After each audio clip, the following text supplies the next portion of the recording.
السلام عليكم ورحمة الله وبركاته. Ve a adamacademia.com/test y haz el test de personalidad que al terminarlo te da consejos del Corán y la Sunna.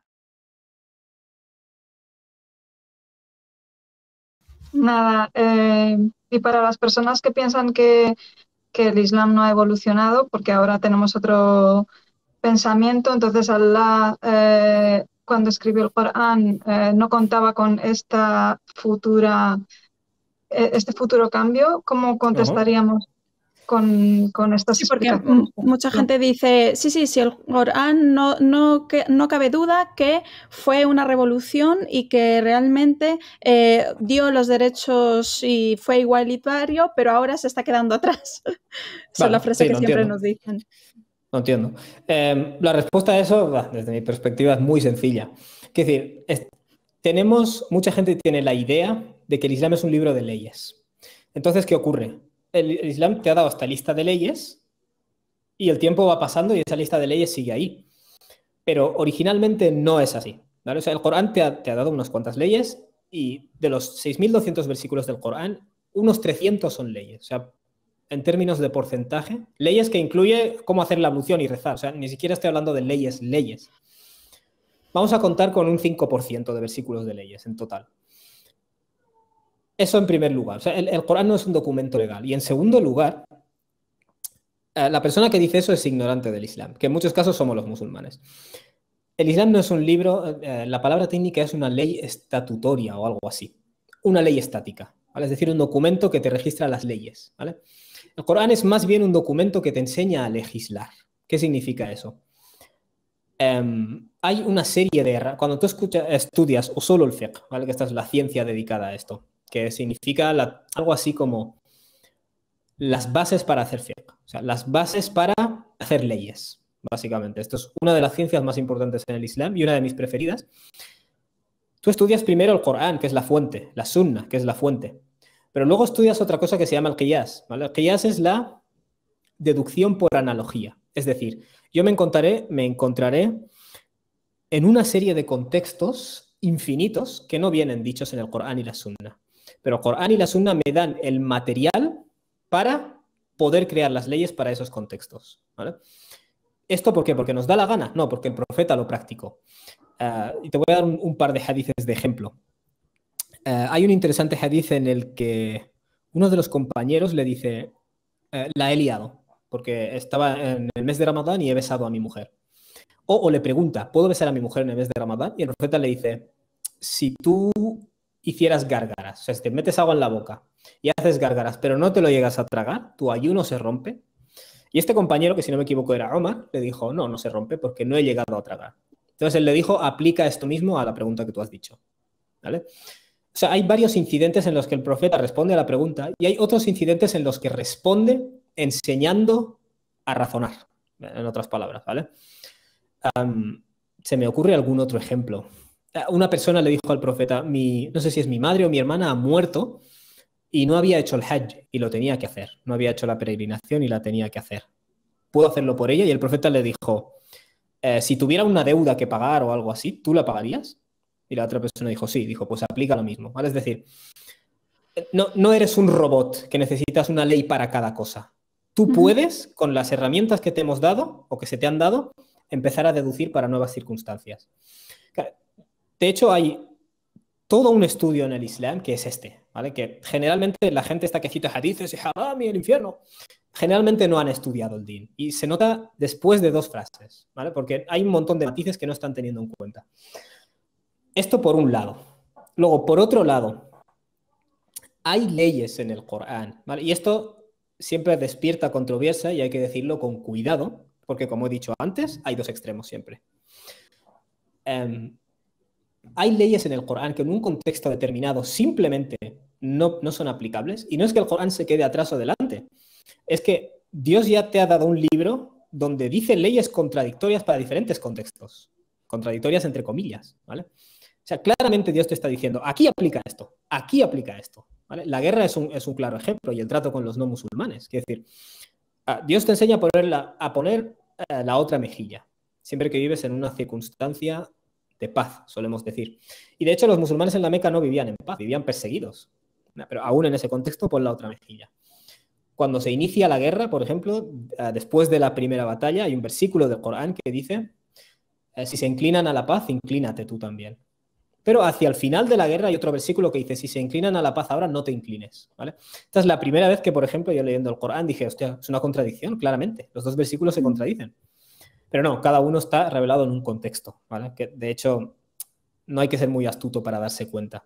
Es decir, y las leyes en muchos casos dependen de contextos, ¿vale? Y esto no es como, o sea, como que el Corán hay que actualizarlo, ¿vale? Simplemente tienes que leer las cosas en su contexto. Y lo que aplica, aplica, y lo que no, no. Y a lo mejor aplicará en un futuro.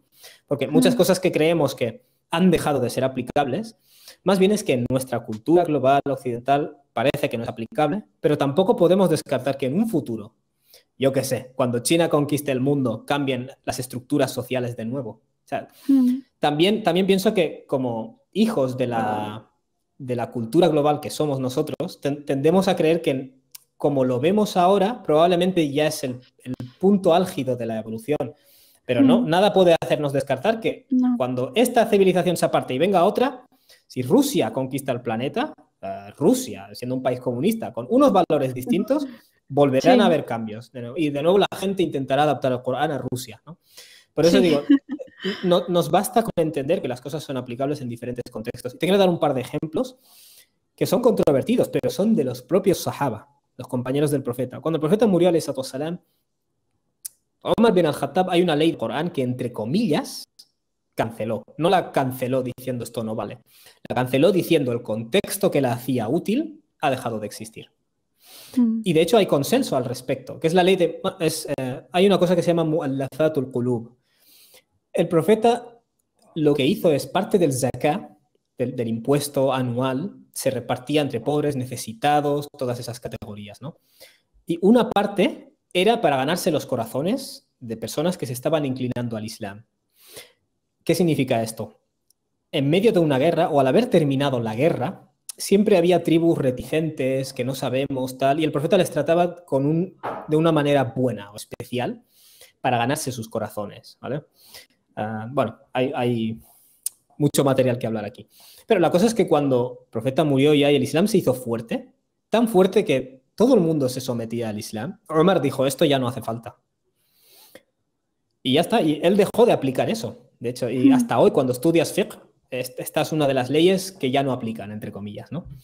Pero insisto yo, no deberíamos descartar que en un momento dado pueda ser aplicada, ¿vale? Al menos sabemos que Dios sí que te ha dejado claro que en un momento en el que hay, podríamos decir así, necesidad de que alguien se incline al Islam, puedes tratarle de una manera extra bien. O sea, aunque esa ley específica no exista, el espíritu de la ley te está dando un mensaje, ¿vale? Te está enseñando a legislar. Por eso he dicho, el Corán no es solo un libro de leyes, es un libro que te enseña a legislar, ¿vale? Y el profeta enseñó a legislar.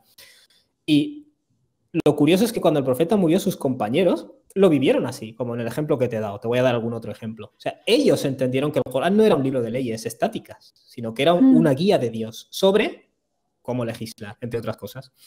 El otro ejemplo típico que se trae es el de la pena de la amputación de la mano por robo.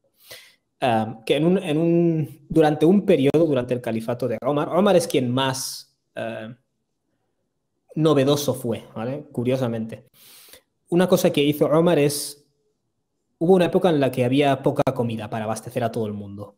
Y básicamente lo que él dijo es, no habrá pena por robo. Porque la gente está robando por darura, ¿no? Lo que hoy en día llamamos necesidad. Y yo soy el primero que te voy a decir, si hay poca comida y me encuentro una barra de pan en la ventana del vecino y mis hijos están muriendo de hambre, lo siento por el vecino, ¿vale? Pero eso es un instinto humano. La cuestión es que, bueno, nadie le dijo a Omar, Subhanallah, es la ley de Allah y estás cancelando la ley de Allah. Él dijo, hay una illa, hay una causa que da lógica a esta ley, que cuando la causa está ausente, la ley tiene que estar ausente por una razón, porque si la aplicas estarás siendo más bien injusto, ¿no? Que esto me lleva, y ya con esto ya termino, bueno, hay 4 escuelas, ¿no? Está la escuela Shafi'i, que es muy seguidora del hadith y muy... Tu opinión no me importa, hadith. Luego está la escuela Maliki, que es un poco más... La escuela Hanafi es más racional, la escuela Maliki es también racional / tradicional. Y la escuela Maliki tiene este principio al que llaman istihsan, que es el hecho de que si aplicar una ley literalmente te conducirá a romper con el propósito por el que Dios la puso, como en el caso de Omar, es decir, está hecha la ley de la amputación de la mano para proteger la propiedad. Y en este caso lo que vas a hacer es ser injusto contra gente que se está muriendo de hambre. Entonces la ley se puede quitar, ¿vale? Esto se llama istihsan y está en la escuela Maliki. Naturalmente, Imam Shafi'i no estaba nada de acuerdo con esto. Y hay un debate, que son los debates de la tradición islámica, que nadie conoce porque la gente se cree que todo es blanco y negro, que todo está dicho la última palabra, y no es así. Y este es uno de los debates que me parece interesante. Y es una de las razones por las que me inclino a la escuela Maliki, porque la veo más adaptable a las realidades de un mundo que no para de cambiar. Pero ahí ya os he dicho mi opinión, que creo que no os la tenía que decir. السلام عليكم ورحمة الله وبركاته. Ve a adamacademia.com/test y haz el test de personalidad que al terminarlo te da consejos del Corán y la Sunna.